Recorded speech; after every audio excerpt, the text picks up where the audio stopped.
Set 7. Beans' mother, Palmer had to fight the temptation to call her Mrs. Beans, was a perfectly normal-looking woman whose teeth were as white as the icing on her son's 10th birthday cake. Waving her arms like a conductor, she led them in a raucous "Happy Birthday" and dished out generous gobs of ice cream. As soon as Beans tore open his presents, baseball from Palmer, pocket knife from Henry, Campbell's baked beans from Mutto called out, "Treatment! Treatment!" and dragged Beans outside. The gang headed up the street to Farquhar's house. Mutto banged on the front door. "Farquhar! Farquhar!" No one answered. They circled the entire house, Mutto rapping on every window and door that he could reach. He threw out his arms. Nobody home. And then a strange thing happened. Beans, instead of being relieved that was spared, said, "Let's go find him," and trotted off after his own treatment. "You're crazy," said Henry, who, like any normal kid, hated the treatment. Henry always had to be prodded to face Farquhar. "Why do you want to go looking for it?" "'Cause I ain't 10 till I get the treatment," said Beans. In a sense, this was true. Among the four friends, there was the feeling that neither calendar nor cake made a birthday, not officially. For it to be official, your arm had to feel like the sting of Farquhar's knuckle. It was a dilemma. You wanted to be a year older, you did not want the treatment, and you couldn't have one without the other. At the very least, it slowed you down. For once in your life, you were not in a hurry. But Beans was in a hurry, trotting through town, checking out Farquhar's usual haunts, knocking on the doors of his friends, calling out his name. Beans seemed anxious at first and then frantic, as if not finding Farquhar would condemn him to being 9 forever. They finally found Farquhar kicking a ball on the soccer field. As Beans, then Mutto, and Henry ran, Palmer lagged behind. The day would not have been more pleasant.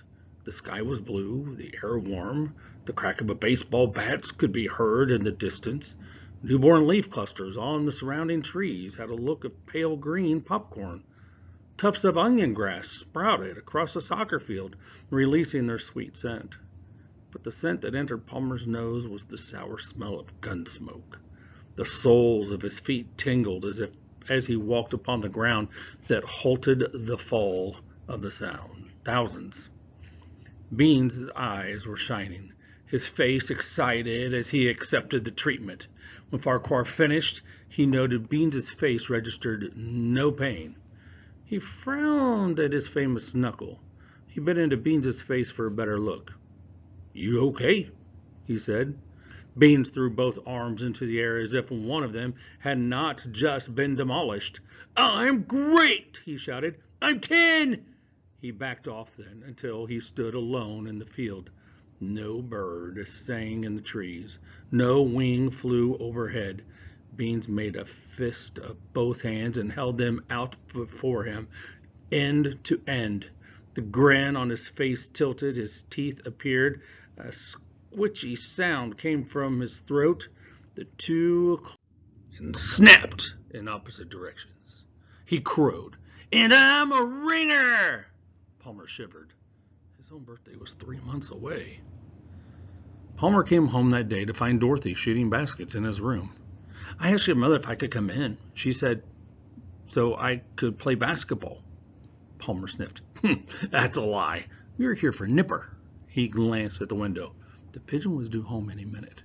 Dorothy laughed and bounced the weightless ball off Palmer's forehead. "Stop me," she growled, scooping up the ball, and suddenly she was leaping into him, over him, her knees in his chest, jamming the ball into the 4.5-foot-high basket and shrieking, "In your nose, out your toes!"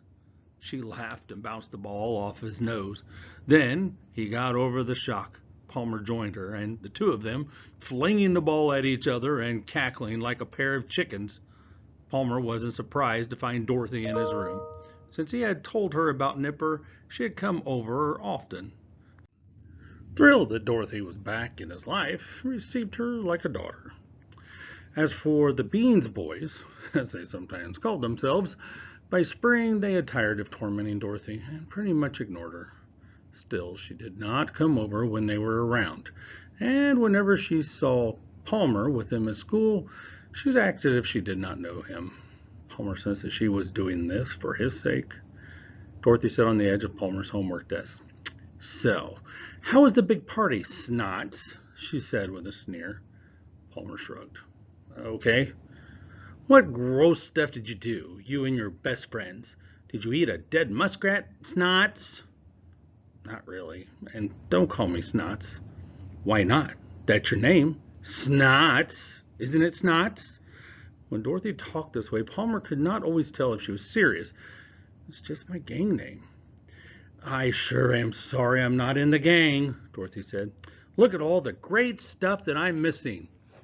No neat names for me, no dead muskrats, no tormenting people on the way home from school, no making mother scream, no treatment on my birthday." She rolled up her sleeve. She put on a pouty face. "Look at that, Snots, not one bruise. I want a black and blue arm. I want to do everything with one hand. I want some pain." Palmer's middle knuckle rose from his fist. He came at her with a wicked grin. "Okay." Dorothy screamed and hopped from the desk. They reeled about the room, she screaming, he laughing, and it wasn't until they quieted down that they heard the tapping. "Nipper!" Nipper was let in, and as usual went straight to the top of Palmer's head. This brought a complaint from Dorothy. "He never stands on my head. I want him to stand on my head." "Hold still," said Palmer. He leaned in toward Dorothy until their foreheads were touching. "Go ahead, Nipper. Go to Dorothy." Nipper would not move from his perch. Dorothy stomped her foot. "Phooey!" "Wait a minute," said Palmer excitedly. He transferred Nipper to the basket rim, left the room, and returned a minute later. "Nipper has a thing about ears," he said, "especially if there's something in your ear. One day I had an earache, and I had one of these in my ear." He held up a small wad of cotton. He kept pulling it out. Dorothy took the cotton wad and pressed it into her left ear. "Yoo-hoo, Nipper!" she called. "Look what's in my ear." She stood in the middle of the room with her left arm to the rim. Without delay, Nipper flew to her head, bent down, and plucked out the wad. He flew back to the rim and let the wad fall through the nest. Palmer and Dorothy cheered. "Two!" Palmer scooped up the foam ball, slam-dunked it, and thrust his chin at Nipper. "In your face, bird!" Nipper nodded and pecked him on the nose. Dorothy cracked up. They were laughing and playing ball when Palmer, letting fly a long shot from beyond the bed, said, "Do you like my father?" Dorothy watched the ball bounce off the door. "What kind of question is that?" "Do you?" "Sure, why?" "Do you think he's nice?"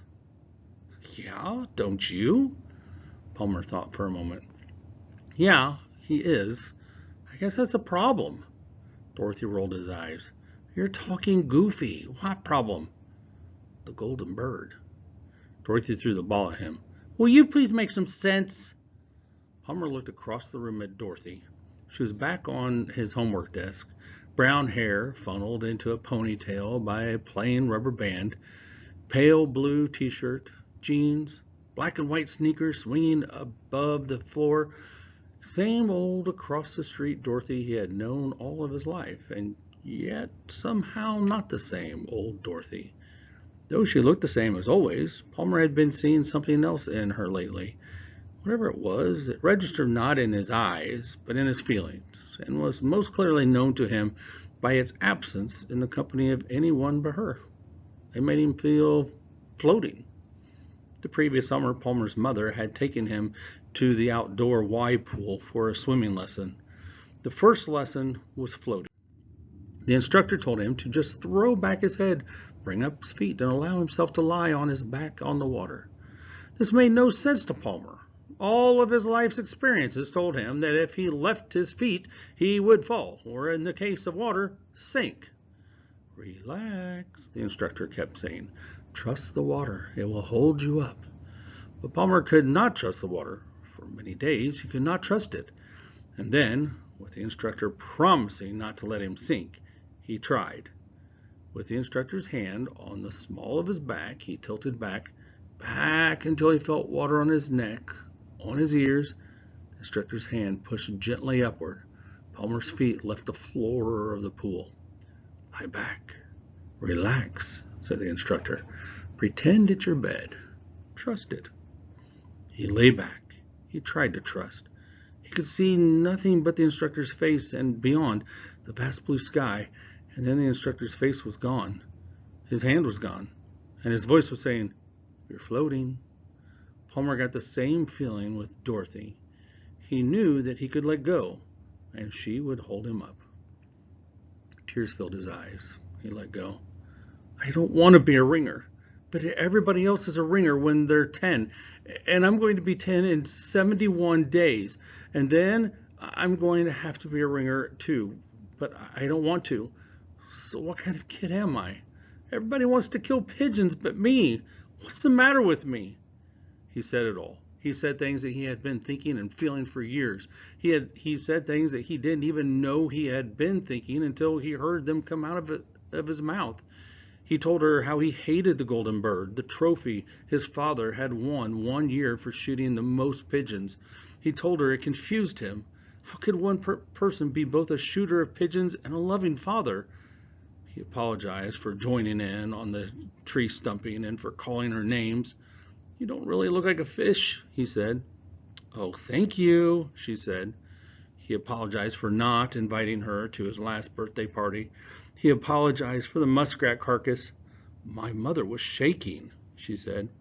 He told her about Beans's party and the night that they came for him in his bed and led him to the railroad station and the boxes of birds. He told her about the time Nipper flew overhead and was seen by the guys and how scary it was to be the only person in town with a pigeon and about his dreams at night. He told her that sometimes he wished he had not joined up with the guys after all, and he told her again and again that he really did not want to be a ringer. Dorothy hopped back from the desk. She walked across the room and stood before Palmer and looked straight into his eyes. Then don't, she said. She made it sound so simple. Palmer snickered. He got up from his bed, kicked the ball around. Yeah, don't. Easy for you to say. You're not a boy. You didn't grow up all your life scared to be 10. I have an idea, said Dorothy brightly. Why don't you just skip 10 and go right to 11? Or tell everybody your birth certificate was wrong and you just found out you're really 21. Palmer stomped his foot, sending Nipper in a flutter from the basket rim. It's not funny, Dorothy shrugged. Well, you didn't like my serious answer. If you don't want to be a ringer, don't be a ringer, she said on the bed. Palmer shrieked, I can't be a ringer! Nipper flew to the bedstead. Everybody is a ringer. You have to be a ringer. That's how it always was. You don't know. You're a girl. What do you think? He sneered into her face. I can be the only boy in the history of the town who was ever not a ringer? And what makes you think? He poked his finger at her. What makes you think Beans would ever let me get away with it? They would drag me out of this bed and out to the park. They would wring my neck. From her seat on the bed, Dorothy stared at the poking finger. She took hold of it and pulled it, drawing Palmer closer until his face was inches from hers. At that point, she grabbed his earlobes and pulled him closer still. She smiled broadly. She kissed the end of his nose and laughed. Palmer froze for a moment, stunned, then grumbled into laughter himself.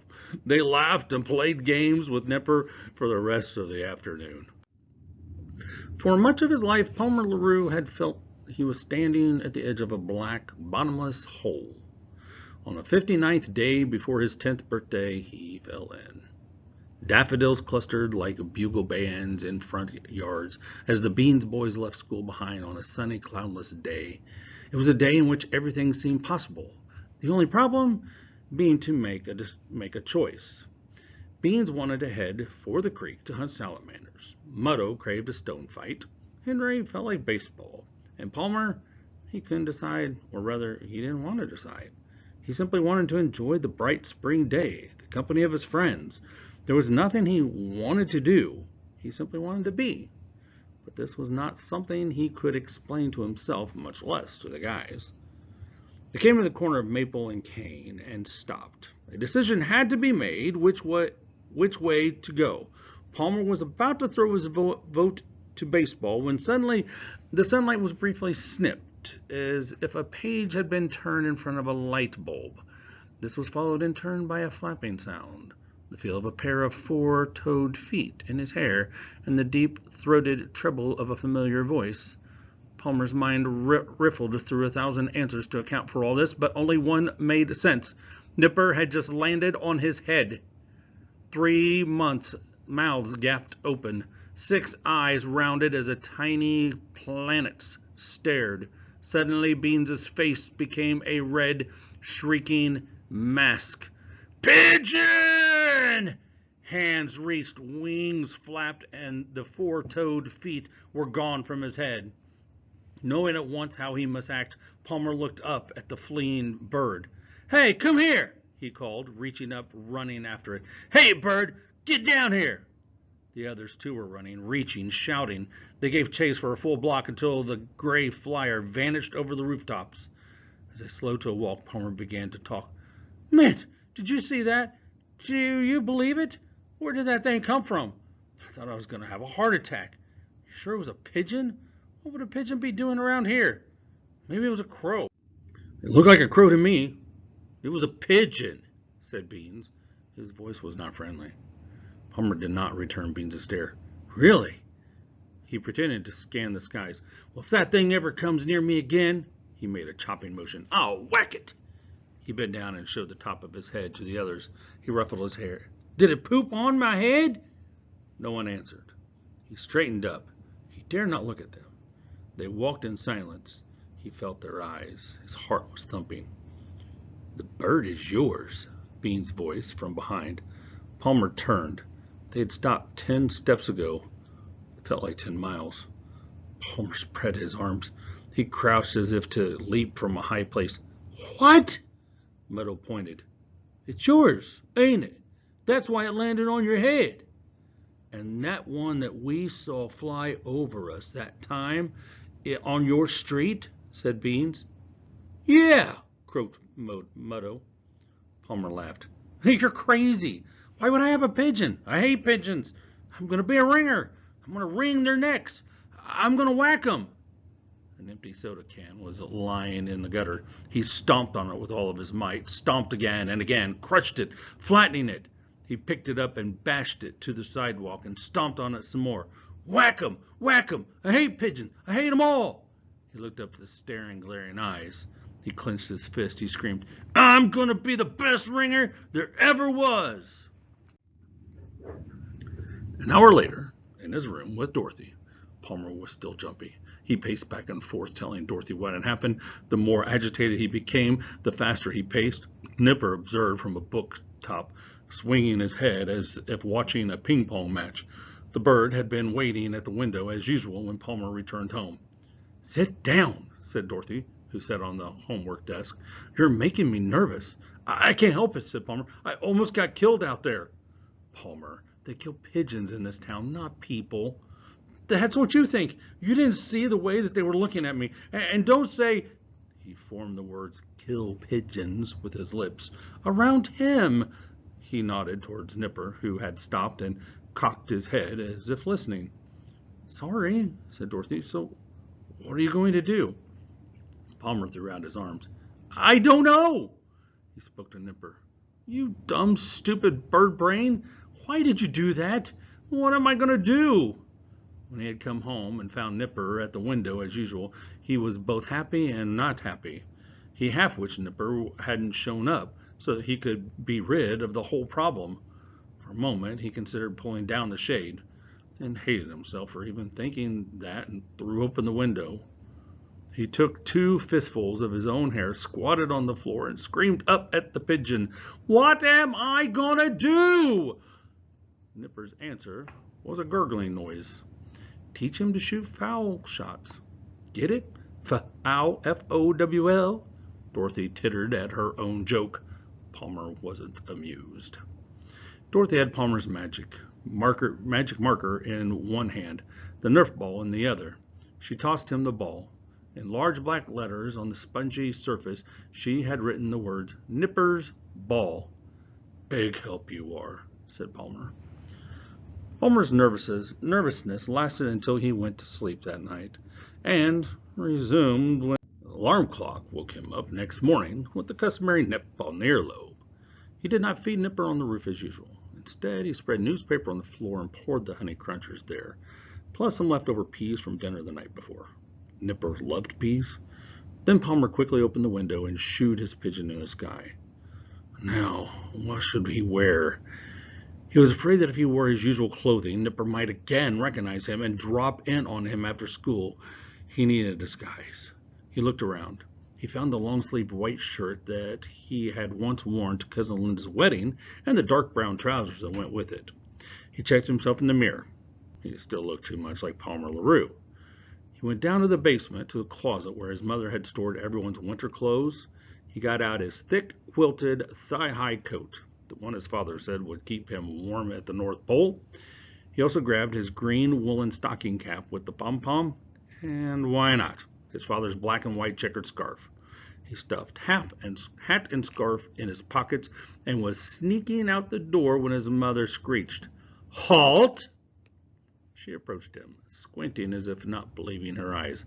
"What's this?" she said, fingering the quilted coat. "A coat? I can see that. It's May. It's warm out. I heard it's going to get colder later on." "Not that cold." "Okay, look. I'll unzipper it." He unzipped the coat. "I gotta go, Mom. I'm going to be late."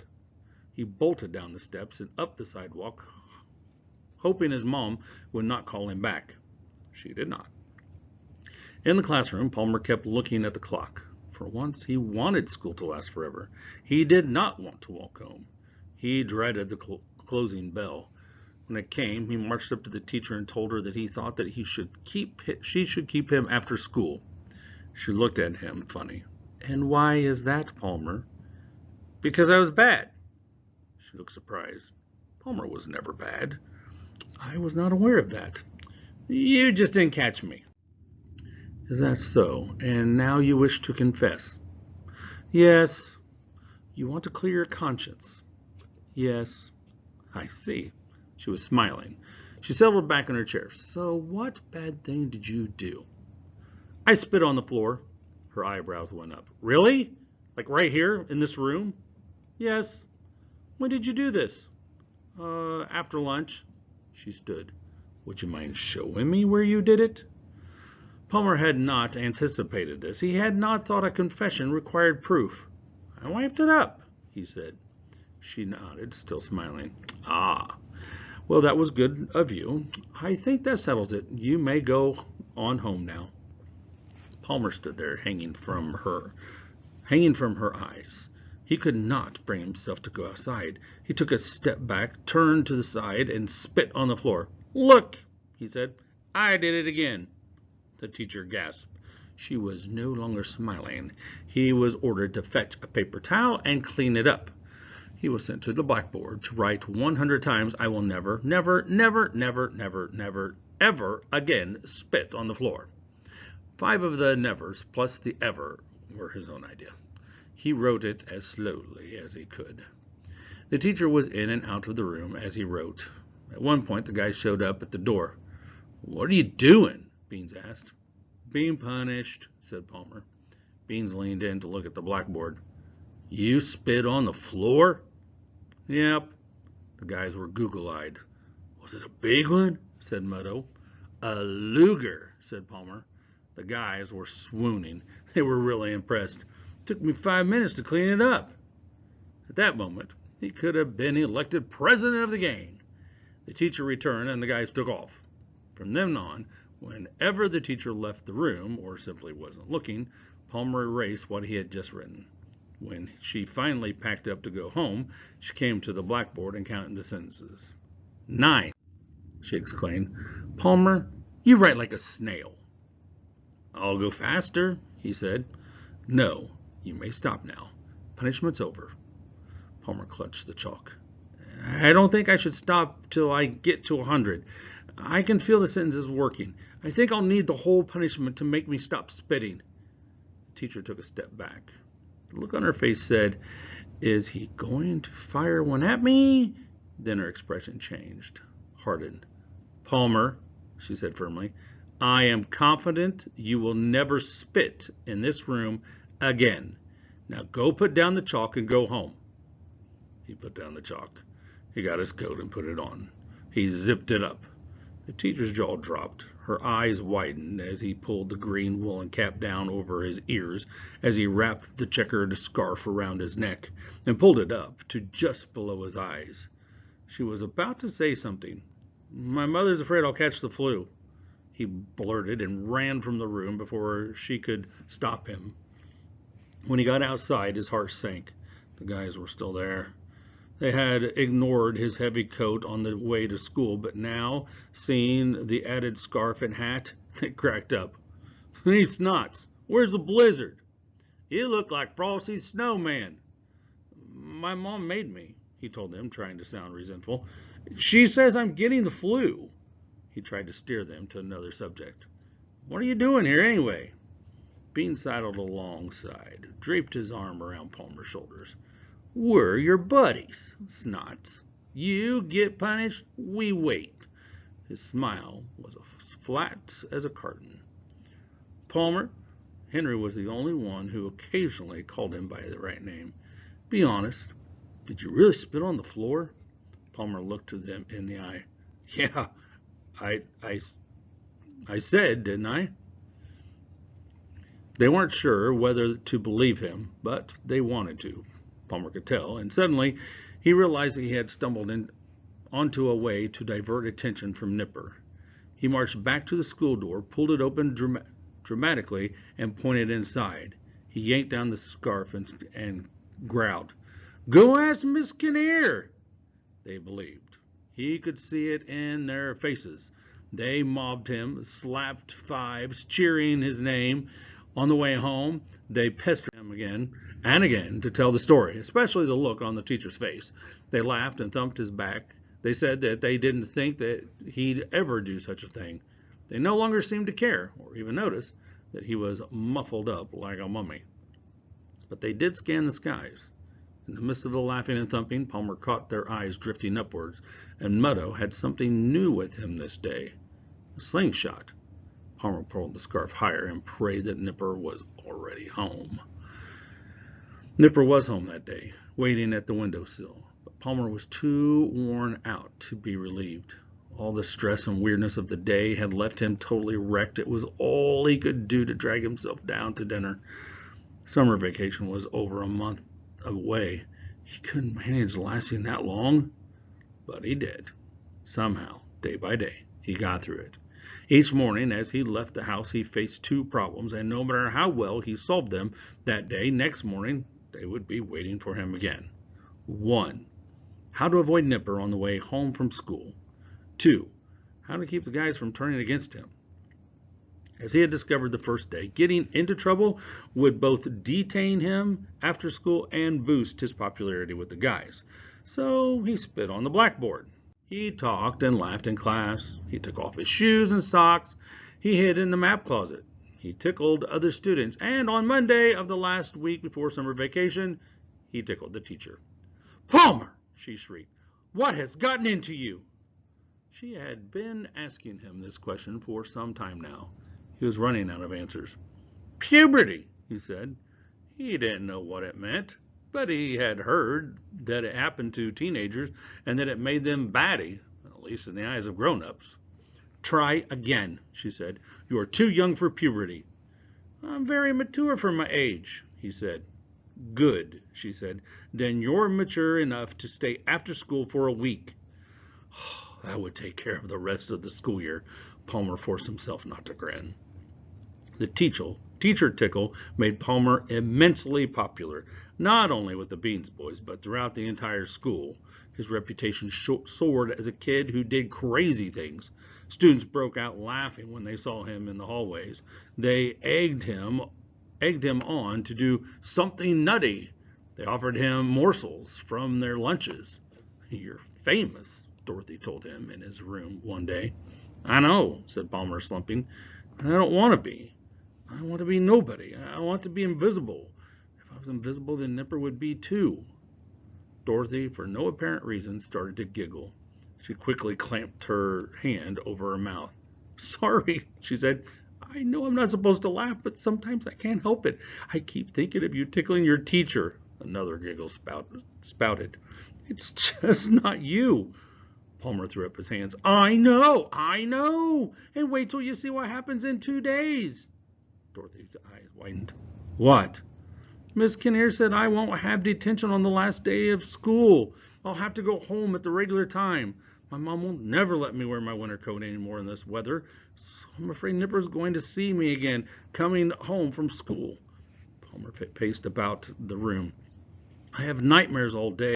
I see Nipper landing on my head and being snatching him by the legs, and he couldn't even say the rest. He went over to Nipper, who was strutting along the booktops. What are you going to do? Said Dorothy. Palmer stroked Nipper's smooth, glossy head. Wear a mask? Dorothy's hand shot to her mouth. Oh, no. Oh, yeah. With his fingertips, he lightly tickled Nipper's breast feathers. He had discovered that Nipper loved this and would stay still for as long as he kept it. Do you have a mask? Said Dorothy. My elephant mask, Dorothy screeched. Your elephant mask? From Halloween? With the trunk? Yeah. Both of Dorothy's hands clamped her mouth as if she were about to throw up. Her cheeks flushed, her eyes bulged. She ran from the room and slammed the door. Palmer could hear her muffled sounds coming from the stairway. If he didn't know better, he would have thought that she was sobbing. Minutes later, she returned, wiping wetness from her cheeks, struggling to keep a straight face. I'm sorry, she said. She joined Palmer in scratching Nipper's breast feathers. I can't wait till school's over, said Palmer. I know, but I don't want to be over because then it'll be closer to my birthday. I know. It's all crazy. I almost get dizzy sometimes. I know. Lightly, lazily, they tickled Nipper's feathers. Their fingers mingled. Know what? Said Dorothy. What? You're a hero. Huh? All the stuff you're doing. You're probably the naughtiest student there's ever been in our school, and you're doing it all to save him. Palmer frowned. That's no hero. I just live in the wrong town, that's all. The pigeon seemed to be looking at them separately, one with each orange eye. A faint murmur came from deep in his throat. Hear that? Said Dorothy. He's saying, that feels so good. Why would anybody want to shoot him? Said Palmer. Nobody's going to. Palmer turned to her. But why would they want to? Dorothy stared back. She had no answer. On the last day of school, wearing his elephant mask on the walk home, the trunk hanging down to his waist, Palmer was a sensation. The problem was keeping the mask on because first Beans, then everyone else had to yank on the trunk. Every time the mask was pulled off, Palmer covered his face with his hands. He imagined Nipper was circling overhead trying to spot him. At last he made it home. He collapsed onto his bed. Nipper marched up one of his legs and down the other. The bird's feet tickled, but Palmer was too worn out to laugh. He could smile, though, for school was over, finally. But another school was about to begin.